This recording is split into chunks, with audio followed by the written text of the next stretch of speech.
말씀으로 하루를 여는 복된 새벽에 하나님께서 우리에게 주시는 귀한 말씀은 구약성경 욥기서 4장 3절에서 5절까지 되겠습니다. 온라인으로 동참하는 여러분도 다 함께 성경을 펴주시고 같이 말씀 속으로 들어가 보실까요? 보라, 전에 내가 여러 사람을 훈계하였고 손이 늘어진 자를 강하게 하였고 넘어지는 자를 말로 붙들어 주었고 무릎이 약한 자를 강하게 하였거늘 이제 이 일이 내게 이르매 내가 힘들어하고 이 일이 내게 닥침에 네가 놀라는구나. 아멘.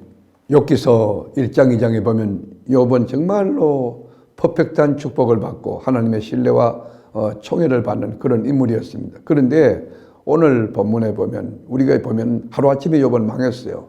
장남의 집에서 떡을 먹고 있을 때 하인 하나가 와서 비보를 알려줍니다. 서바 사람들이 공격해서 소와 암나귀를 다 빼앗기고 종들이 다 죽고 저만 홀로 남았습니다 하는 그런 비보입니다. 이 비보가 끝나기 전에 또 다른 하인이 와서 보고합니다. 주인님, 갈대아 사람들이 침공해서 낙타를 빼앗고 모선들을 다 죽였습니다. 그때 이 욥은 생각했어요. 그래도 아들, 딸은 안 죽었겠지. 근데 이게 웬일입니까? 또 다른 하인이 달려와서 주인님, 큰 바람이 불어와서 그 태풍이 집을 쳐서 아들님과 따님 다 죽었습니다 하는 그 비보를 접했습니다. 여러분 얼마나 충격일까요? 얼마나 아연질석할 일입니까? 그래서 욥은 자기 존재를 부인하고 생일을 저주하는 말을 계속해 나갑니다. 여러분 이 욥의 세 친구가 있죠. 그 세 친구가 이 7일 동안 욥의 이 상황을 지켜보면서 입을 다문 채 침묵했어요. 그러면서 이 친구들은 속으로 대답할 말을 찾고 있었던 것이에요. 그들은 처음에 욥을 알아보지 못할 만큼 그 형체가 아주 험악했어요.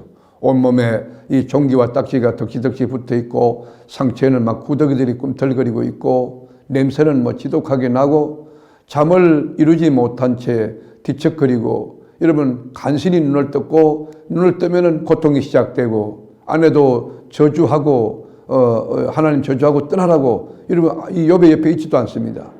이런 시간에 욥에게는 친구의 따뜻한 위로의 말이 절실히 필요했을 것 아니겠습니까? 그런데 그 상황은 그 반대였습니다. 친구들이 입을 열기 시작하는데 여러분 아픈 상처에 소금을 막 뿌리는 거예요. 사체를 더욱 악하게 만드는 거지요. 사실 이 친구들이 그런 친구를 할 의도는 없었을 것입니다. 욥이 알고 지냈던 많은 동료들과 친구들 가운데 유일하게 세 사람만 욥을 찾아왔으니 그것도 정말 고마운 일이죠. 방문했던 동기는 선했을 겁니다. 위로해주고 격려해주고 싶었을 겁니다. 이런 경우에 대개 한참 동안 할 말을 잃고 가만히 지켜보는 것이 보통 아니겠습니까? 우리도 여러분 이런 어려움 당한 사람 갔을 때 이 병문안 가거나 또는 어떤 사건을 당했을 때 이렇게 돌아와서 나올 때 왜 내가 그 말을 했지? 묵묵히 기도해주면 얼마나 좋았을까? 그런 후회를 하는 경우도 있지 않습니까? 이 세 친구도 마찬가지예요. 이 책망하고 단죄하고 심판하고 질책하는 의미가 담긴 말들을 계속 쏟아냅니다. 욥에게 그들의 생각을 집어넣으려고 합니다. 본래 친구들의 의도한 그런 위로와 동정과 따뜻한 말은 사라지고 논쟁으로 막 치닫기 시작한 거예요. 세 친구의 말을 들어보면 고통 가운데 탄식하며 어쩔 줄 몰라 하는 이 욥이 믿음이 아주 형편없는 사람같이 보이는 거예요. 이 세 친구 오히려 믿음이 좋고 이 사람을 진단하고 그리고 평가해주는 그런 사람의 위치에 서게 되는 것이죠. 그러나 여러분 분명한 것은 욥은 하나님께서 사단 앞에서 친히 신뢰하고 자랑한 사람입니다. 사탄의 말대로 하지 아니하고 사탄의 주장을 허물었던 사람입니다. 하나님에게는 자랑스러운 사람이 있었으나 사람의 눈으로 보기에는 완전히 허물어진 정말 실패한 사람이고 병든 사람이고 형편없는 사람처럼 보이는 것입니다. 욥이 바로 그런 상황이에요. 욥의 세 친구 가운데 첫 번째 친구 엘리바스가 조심스럽게 정중한 태도로 입을 엽니다. 꼭 해야 될 말을 여러분 해야 되는데 뭘 했을까요? 한번 볼까요? 2절 보지요. 누가 내게 말하면 네가 실적을 내겠느냐? 누가 참고 말하지 아니하겠느냐? 여러분 침묵을 가지고는 아무것도 해결할 수 없다는 이야기. 그래서 입을 연다는 것이. 그래서 엘리바스는 과거에 자기가 살아왔던 삶을 이렇게 이야기하면서 그것을 여러분 인정하고 칭찬해 주는 거죠. 여러분 3절에 보면 보라 전에 내가 여러 사람을 훈계하였고 손이 느린 자를 강하게 하였고 넘어지는 자를 말로 붙들어 주었고 무릎이 약한 자를 강하게 하였거늘. 여러분 욥이 옛날에 어떻게 살았습니까? 연약한 자들을 이렇게 격려하며 위로하며 손잡아주며 연약한 무릎을 일으키며 살았다는 거 아닙니까?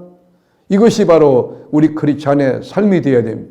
우리 크리스찬은 내가 살고 있는 이 자리에서 여러분 개인의 영향력에 차이는 있겠지만은 10사람, 5사람, 그리고 100사람, 많은 사람을 케어하고 격려하고 위로하며 세워갈 수 있어야 됩니다. 이 9번 길을 걸어가는 자에게 9번 길로, 어둠의 길에서 빛의 길로, 낙심에서 소망의 길로 이끌어 줄 수 있는 영향력 있는, 선한 영향이 있는 빛의 사람으로 살아가는 것, 우리의 삶의 태도고 삶의 본질이고 삶의 내용이 되어야 되지 않습니까? 우리가 인생을 살다 보면 예기치 못한 사건을 또 상황을 만날 수 있습니다. 아무리 어렵게 사는 여러분 목사라 할지라도 어려움을 당할 수 있습니다. 그럴 때 여러분이 함부로 정지하거나 당신 죄 때문에 그래요 이렇게 워딩을 한다면 얼마나 상처가 될까요?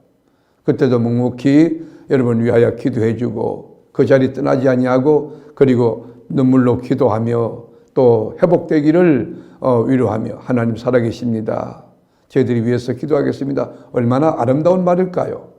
오늘 욥의 친구들을 통해서 우리가 배워야 될 교훈이 있습니다.